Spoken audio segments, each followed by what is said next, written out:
50 companies are listed on a stock exchange. This is from where? On National Stock Exchange. Nifty is for National Stock Exchange. So it is a benchmark based index of NSE. अगर पूछा जाए Nifty किसका है, ये question पूछा भी जा चुका है. NSE निफ्टी, ठीक है. कितनी कंपनीज लिस्टेड होती हैं? 50 कंपनीज लिस्टेड होती है. या फिर पीसीएस एग्जाम में पूछा जा चुका है. अंडर निफ्टी तकरीबन 2000 शेयर्स इसमें है. अगर मैं सेंसेक्स की बात करूंगा तो ये value weighted index composed of 30 companies. Sensex is composed of how many companies? 30 of Bombay stock exchange. Companies within the base of 100. It consist of the 30 largest and most actively traded blue chip stocks. And the Sensex is generally guided as mirror of barometer of Indian stock exchange. ठीक है. अब जैसे आपसे बोला जाता है आज के डेट में सेंसेक्स कितना है? 76,000? नहीं, सेंसेक्स इज अराउंड 67,000. ठीक है. अगर वही आज के 5 साल पहले की मैं बात करूं तो सेंसेक्स जो था वो आपका था 33,000 के आसपास. कितने साल पहले? 5 साल पहले. ये इंडेक्स पॉइंट. तो अगर आप देखेंगे तो सेंसेक्स 5 सालों में कितना बढ़ा है? Almost more than double. और वही अगर 1968 की बात करें तो जो सेंसेक्स का पॉइंट था वो जो शुरू हुआ था वो 1000 बेसिस पॉइंट से शुरू हुआ था. So if it all started with 1000 basis point, it reached to 67,000. That means 67 times higher है वैल्यूएशन. So अगर किसी ने उस टाइम 100 रुपए भी इन्वेस्ट किया होगा तो 67 टाइम्स ऑफ 100 रुपए उसको मिला होगा.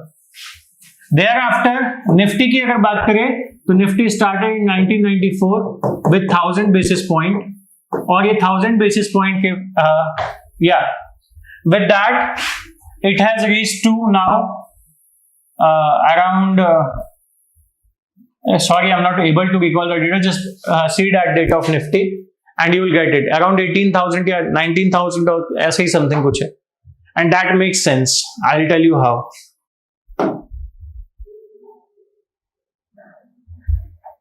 So key points I just told you. अब देखो there are 2 different type of markets within the share market. एक होता है bull market, एक होता है bear market.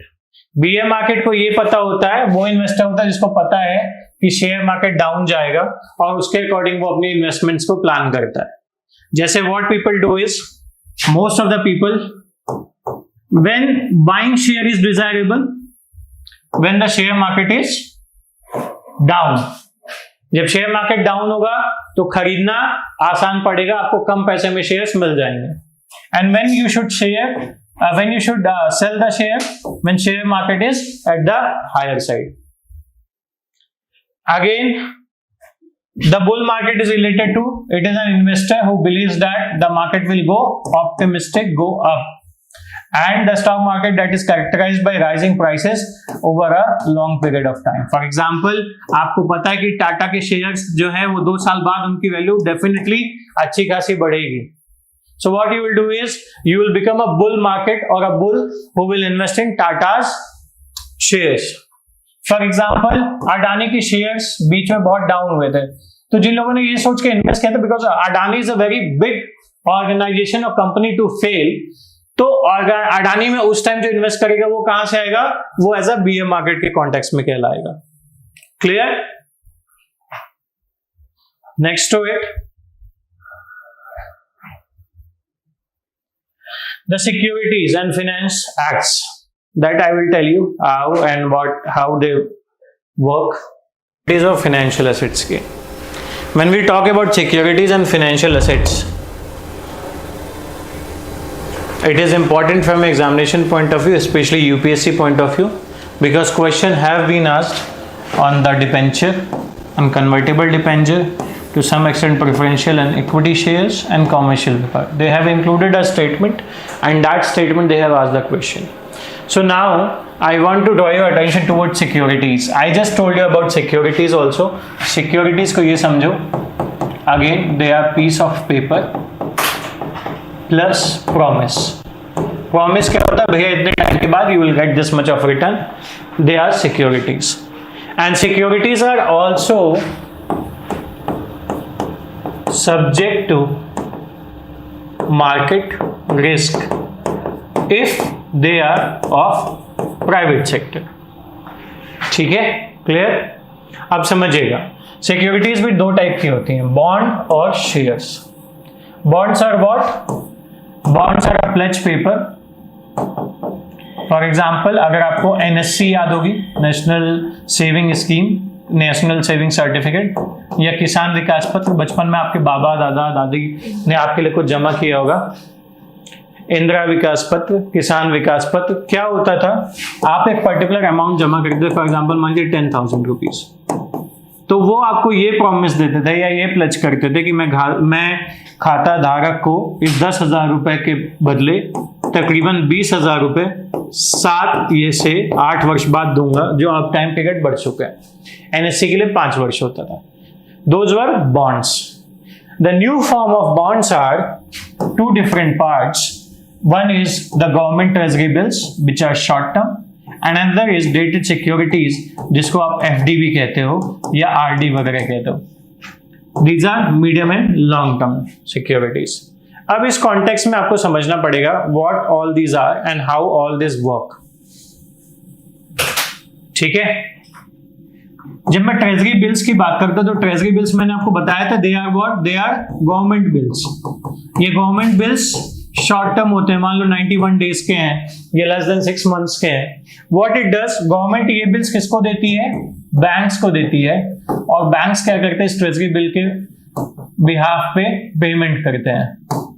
Do you know every district has a treasury office? What this treasury office do? जितने भी गवर्नमेंट सर्वेंट्स हैं या गवर्नमेंट स्कीम्स हैं या प्लान्स हैं थ्रू डिफरेंट डिपार्टमेंट्स, उनका जो पैसा आता है वो कहां से आता है, किसके थ्रू आता है? These bills are passed by these treasury offices, and through these treasury offices this bill goes to the public via banks. ये जस्ट एक एग्जांपल समझिए. और ये जो ट्रेजरी बिल्स बनते हैं वो किसके पास जाते हैं? बैंक्स के थ्रू लोगों के पास जाते हैं. And different banks like SBI and other banks utilize this for the government's functioning or government's business at that time. And the government will pay back to the bank on the behalf of these treasury bills, which has a limit of 91 days or they are shorter period of time. 91 days is one thing, 180 days के भी हो सकते हैं. It is never necessary कि केवल 90 days के ही हो. Then there are dated securities. अब ये समझना, ये पब्लिक को इशू नहीं होता है. This is issued to banks only. And यहाँ पे रिस्क क्या होगा? लो रिस्क होता है और लो गेन भी होता है. जब इसकी बात करूंगा तो यहाँ पे भी लो रिस्क होगा और मीडियम टर्म गेन होगा. मीडियम गेन क्यों होगा? क्योंकि जब भी आप किसी FD में इन्वेस्ट करते हैं तो you get a good amount after a certain period of time. This dated security can vary from 7 days to 7 years or 10 years or so, जैसा भी प्लान आप लेते हैं. This can be issued by 2 people. Private entity के through भी होता है और गवर्नमेंट एंटिटी के भी थ्रू होता है. जब हम प्राइवेट एंटिटी की बात करेंगे यहाँ पे, तो प्राइवेट एंटिटी में पहले गवर्नमेंट की बात कर लेते हैं. आपको पता है कि गवर्नमेंट जो भी FD की स्कीम्स देगा उस पे गारंटीड रिटर्न भी देता है. इवन प्राइवेट सेक्टर भी देता है कि you will gate, because that's a instrument जिसपे आपको फिक्स पैसा रिटर्न आना है. तो जहां पे फिक्स पैसा रिटर्न आना है वहां पर रिस्क कैसा होगा? लो होगा. और गेन कैसा होगा? Low to medium. Clear? Low risk और लो टू मीडियम गेन. वहीं when I talk about these long-term securities in the private sector, which include 3 different segments. One is commercial paper, another is debenture, and that is convertible debenture. अगर इसको हिंदी में बोलूं तो आप debenture का मतलब समझ जाओगे कि ये कुछ और नहीं, ये ऋण पत्र है जो प्राइवेट कंपनीज का होता है, जिसके बिहाफ पे कंपनीज किससे लोन लेती हैं? बैंक से लोन लेती हैं. दूसरी तरफ कॉमर्शियल पेपर क्या होता है? कंपनीज के 25 लाख तक की वैल्यूएशन के जो पेपर्स होते हैं, जो फाइनेंशियल पेपर होते हैं, that is called commercial paper. और इस कॉमर्शियल पेपर के बिहाफ पे कंपनीज कई बार आम पब्लिक से through banking channels and other channels fund raise करने की कोशिश करती हैं as a sort of loan. After certain period of time वो वापस हो जाता है। डिबेंचर्स का भी सेम वही गेम है। और there are thing called convertible debentures. Debentures में क्या था, आपने ऋण दिया और उसके बदले जब आपको रिटर्न मिला, यू डिडंट गेट इट, फिर से समझिए क्या है डिबेंचर्स। अगर कुछ इसको ऐसे काट दें तो debentures has a term called debt. अगर इसको हिंदी में लिखे तो दिस इज व्हाट, ऋण पत्र, लोन पेपर। तो जब भी आप लोन लेंगे तो आप पे बैक भी करेंगे, करेक्ट। तो कंपनीज क्या करती हैं या प्राइवेट एंटिटी क्या करती हैं, वो लोन लेती हैं किससे, इन्वेस्टर्स से, through what, through a debenture. Debenture is a paper on the behalf of that they take loan of a certain amount and they will pay back. अब इन्वेस्टर्स के साथ दो चीजें हो सकती हैं। Debentures are two types, debentures and convertible debentures. ये convertible debentures are having one thing, या तो आप रिटर्न ले लो या तो आप कंपनी के शेयर्स ले लो। That's why they are called convertible debenture, debentures which can be converted into shares. अब शेयर्स भी फर्दर आपके दो टाइप के होते हैं, एक ऑर्डिनरी शेयर होता है, इक्विटी शेयर होता है और एक प्रेफरेंस शेयर होता है। ये जो ऑर्डिनरी शेयर होता है ये ओरिजिनल ओनर्स होते हैं कंपनी के, और who are having original shares of the company. वहीं पर जो प्रेफरेंशियल शेयर होता है, they are people who buy shares but with a preference कि अगर कंपनी कभी लिक्विडेट होती है या जो प्रॉफिट का हिस्सा है उसमें सबसे पहले पैसा किसको मिलेगा, प्रेफरेंस शेयर वालों को। और they can prefer to buy shares as well. Clear?